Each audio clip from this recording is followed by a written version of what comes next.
بسم الله الرحمن الرحيم والصلاة والسلام على أشرف المرسلين. Salam alaikum. Bonjour tout le monde. Aujourd'hui, on va voir la deuxième partie, chapitre numéro 7 pour la transformer en Z.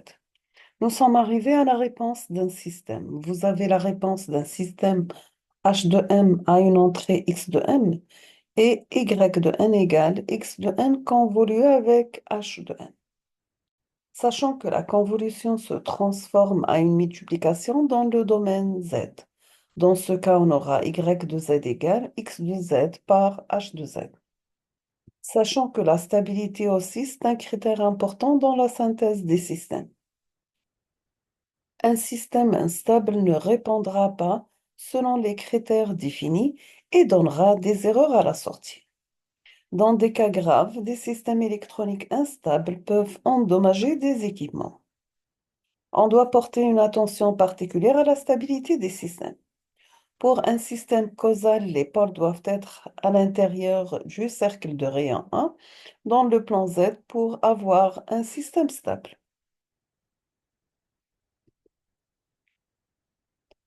Nous avons que la région de convergence d'un système stable doit toujours inclure le cercle de rayon unitaire.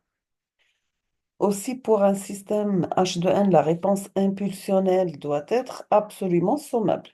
C'est-à-dire que la somme de h de n doit être inférieure à l'infini.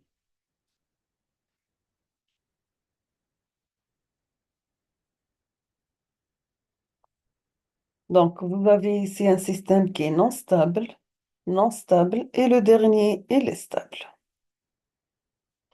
On passe maintenant de la transformer en z inverse. La définition formelle de la transformer en z inverse est donnée par x de n égale 1 sur g de p, l'intégrale sur un contour fermé de x de z par z à la puissance n moins 1 dz. Donc, T représente un contour d'intégration en sens horaire qui renferme l'origine. Il existe des méthodes plus faciles pour faire la transformée inverse. On va commencer par la forme polynomiale. Pour des séquences finies x de z a une forme polynomiale qui donne directement la transformée inverse. En voilà un exemple. Vous avez la transformée inverse de x de z qui est égale 3z moins 1 plus 5z moins 3 plus 2z moins 4. On obtient dans ce cas x de n égale 0, 3, 0, 5 et 2.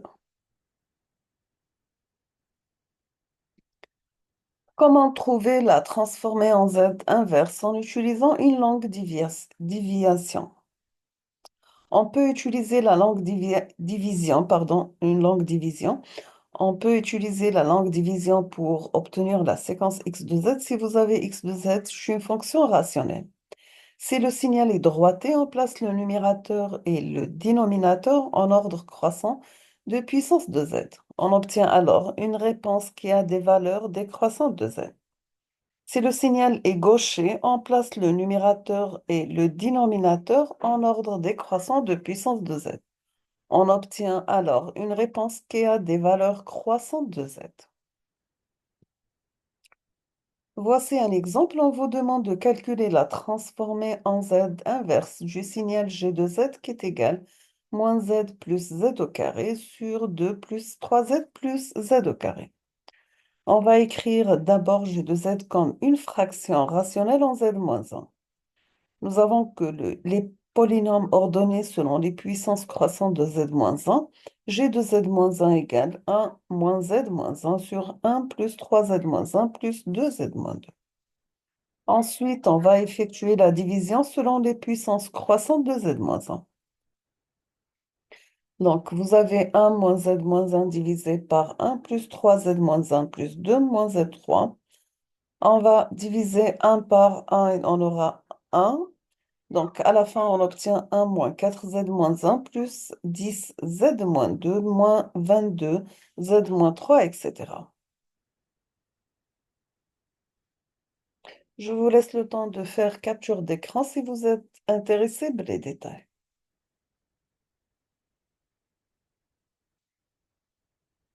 On passe.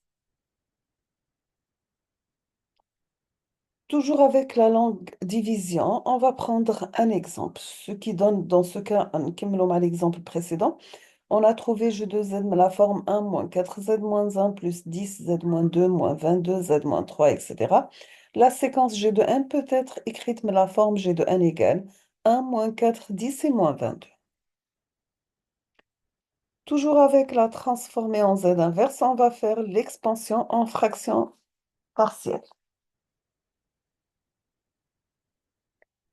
C'est une méthode très utile pour trouver la transformée en Z inverse et l'expansion en fraction partielle. Cette méthode est semblable à l'expansion en fraction partielle en utilisant la transformée de Laplace. Puisque Z se trouve au numérateur de plusieurs transformées standards, il est plus utile de faire l'expansion en fraction partielle de W de Z de la forme de x de Z divisé par Z au lieu de x de Z. On va multiplier par Z, à la fin pour obtenir de nouveau x de Z. Voici un exemple. On vous demande de calculer la transformée inverse de z de x de z égale 1 sur z moins 0,25 multiplié par z moins 0,5. On va prendre en premier lieu w de z qui est égal à x de z sur z.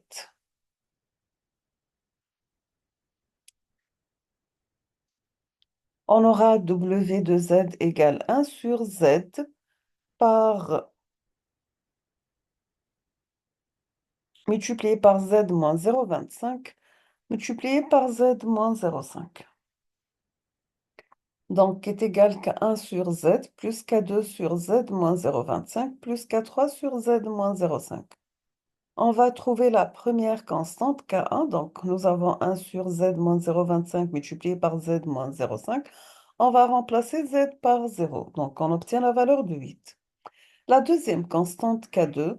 Donc, nous avons 1 sur z multiplié par z moins 0,5. Et on va remplacer z par 0,25. On trouve k2 égale à moins 16. La troisième constante, donc vous avez k3 égale à 1 sur z multiplié par z moins 0,25. Et toujours, on va remplacer z par 0,5. On aura k3 égale à 8. Ce qui donne w de z, il me la forme 8 sur z moins 16 sur z moins 25 plus 8 sur z moins 0,5. On va multiplier par z pour retrouver x de z. Donc x de z égale 8 moins 16 z divisé par z moins 0,25 plus 8z divisé par z moins 25. Et selon les tables, on trouve que x de n égale 8 Dirac de n moins 16 par 0,25 à la puissance n u de n plus 8 multiplié par 0,5 d'ordre n u de n. On va voir maintenant la transformée en z unilatérale. La transformée unilatérale, c'est une transformée pour les signaux causaux. Donc, nous avons x de n égale à 8, égale à 0, pardon, pour n inférieur à 0. Donc, la définition, c'est x de z égale une somme pour k varie de 0 à l'infini de x de k par z moins k. La plupart des propriétés vues auparavant s'appliquent à la transformée en z unilatérale. Les propriétés qui changent sont les propriétés de déphasage. On ajoute aussi deux nouvelles propriétés, le théorème de la valeur initiale et le théorème de la valeur finale. Pour le déphasage, si vous avez un signal déphasé vers la droite, donc en retard, la propriété x de n-1, donc on obtient z-1 x de z plus x de moins 1. Pour x de n-2, on obtient z-2 x de z plus z-1 x de moins 1 plus x de moins 2. Pour x de n-s, donc on obtient z à la puissance moins s x de z plus z d'ordre moins s moins 1 x de moins 1 plus z d'ordre moins s moins 2 x de moins 2, etc. jusqu'à x de moins s.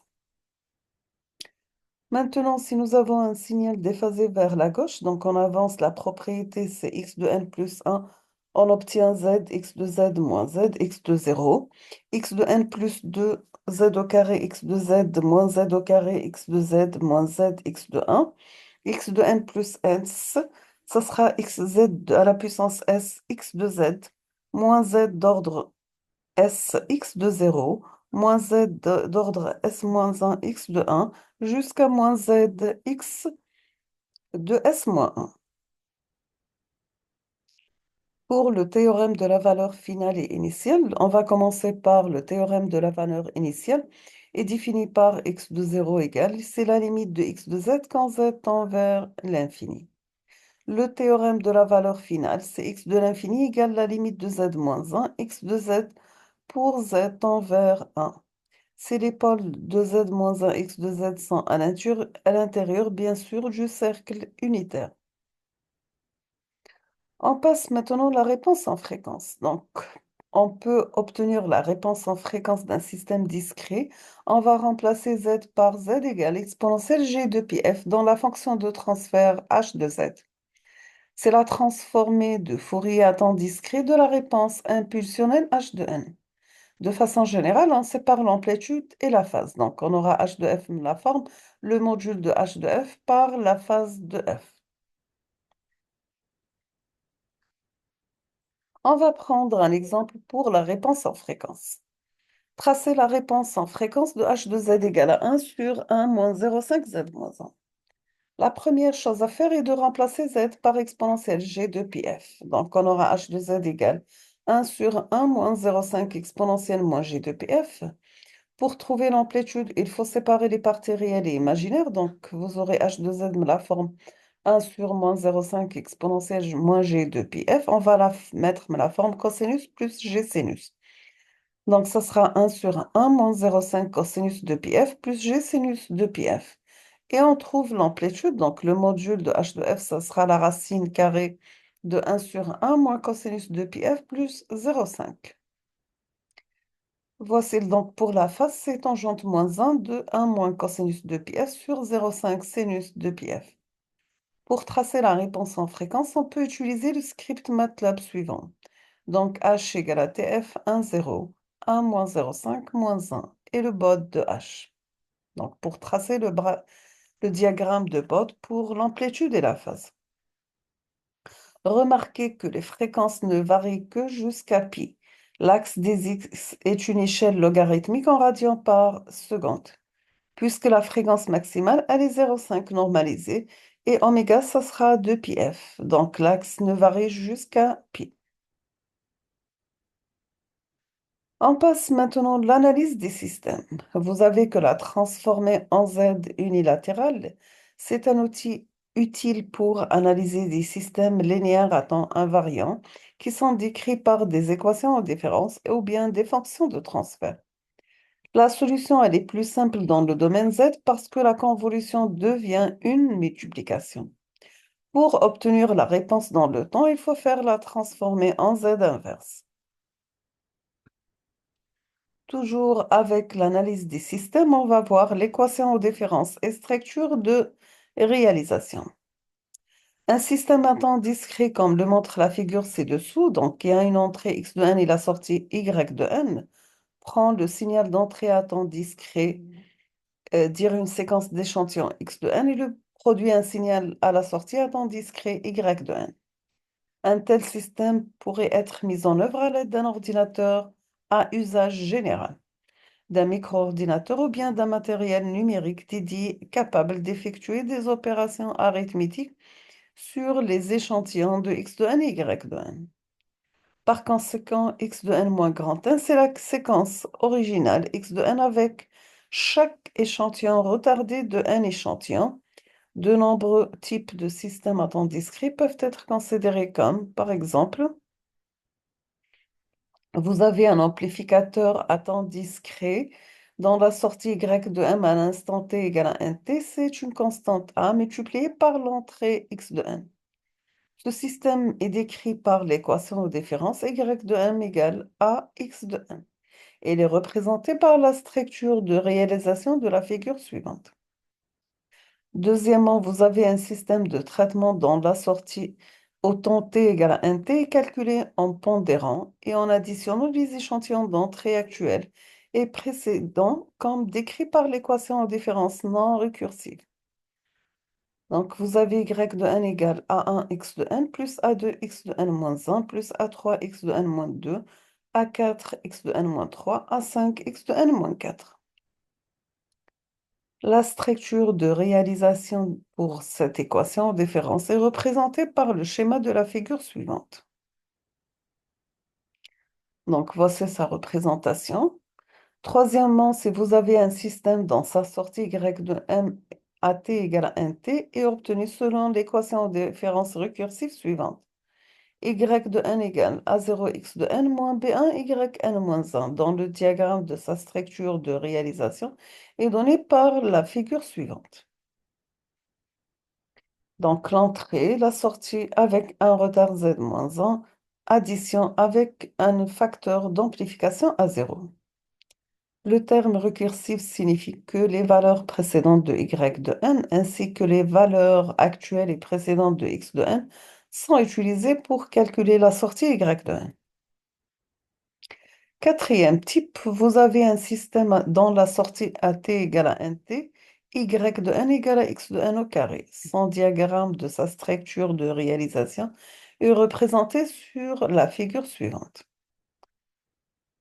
Pour les systèmes définis par une équation de différence. Donc, nous avons pour un système défini par une équation de différence, il faut transformer l'équation de différence en utilisant les propriétés de la transformer en z et on va appliquer les conditions initiales. Deuxièmement, calculer la transformée inverse par fraction partielle. On va prendre un exemple. Si on vous demande de résoudre l'équation aux différences y de n moins 0,5 yn moins 1 égale à 2 multiplié par 0,5 d'ordre n u de n avec y de moins 1 égale à 2. On va commencer par la transformation dans le domaine z, ce qui donne y de z moins 0,5 z moins 1 y de z plus y de moins 1 égale 2z sur z moins 0,25. Dans ce cas, on va simplifier pour avoir y de z, la forme z multipliée par z plus 0,25 divisé par z moins 0,25 multiplié par z moins 0,5. Par des fractions partielles, on obtient y de z sur z égale moins 2 sur z moins 0,25 plus 3 sur z moins 0,5. Si on va multiplier par z et en faisant la transformée inverse, on obtient y de n égale moins 2 multiplié par 0,25 d'ordre n plus 3 multiplié par 0,5 d'ordre n u de n. Toujours avec l'analyse des systèmes, on va voir les systèmes définis par une fonction de transfert. La réponse y de z d'un système qui a une entrée, c'est la multiplication. Donc, vous aurez y de z qui est égal à h de z multiplié par x de z. Il est souvent plus facile de travailler avec la fonction de transfert que l'équation aux différences. Voici un exemple. Si vous avez un système h de z qui est égal à 3z sur z moins 0,4, on vous demande de calculer la réponse à l'entrée x de n égale 0,5 à la 0,4 à la puissance n u de n. On va commencer par transformer x de n dans le domaine z. On obtient x de z égale à z sur z moins 0,4. Ensuite, il faut multiplier x de z, h de z. Donc, on obtient y de z égale à x de z par h de z, la forme 3z au carré sur z moins 0,4, le tout élevé au carré. Bien sûr, si on va utiliser la transformée inverse avec la propriété de déphasage et la transformée 6, on obtient y de n, la forme 3 multiplié par n plus 1 multiplié par 0,4 d'ordre n u de n. On va résumer ce cours. Donc, les points clés de cette partie sont premièrement le calcul de la transformée en z. Deuxièmement, le calcul de la transformée en z inverse par fraction partielle. Et on termine avec le calcul de la réponse des systèmes. Nous sommes arrivés à la fin de cette vidéo. Je vous remercie infiniment pour votre attention et à la prochaine vidéo, Inch'Allah. Merci beaucoup.